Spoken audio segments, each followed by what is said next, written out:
শিলিগুড়িতে Uttarbanga dealers meet 2025 সাফল্যের সাথে অনুষ্ঠিত করে রাজ্যের স্বনামধন্য বিপণী প্রতিষ্ঠান লংতরায় ইন্টারন্যাশনাল প্রাইভেট লিমিটেড।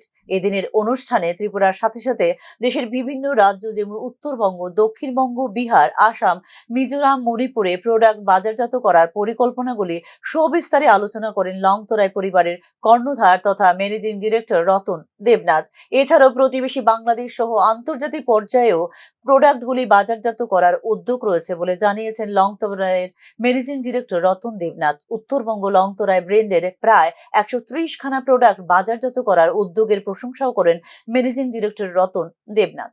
আমরা লংতরাই কোম্পানি, আমাদের যাত্রা শুরু হয় ত্রিপুরা থেকে। আমরা নর্থ ইস্টের বিভিন্ন স্টেটগুলিতে আমাদের যে প্রোডাক্ট, গরু মশলা, ঘি, মাস্টার্ড অয়েল, সয়াবিন অয়েল এবং রাইস, সেগুলিকে আমরা বাজারজাত করে আমরা নর্থ বেঙ্গল এবং সাউথ বেঙ্গলে আমরা ইমিডিয়েট মার্কেটিং আমরা শুরু করেছি। তাছাড়াও আমরা বিহার, উড়িষ্যা, ঝাড়খণ্ড এগুলির মধ্যেও আমরা বাজারজাত করছি।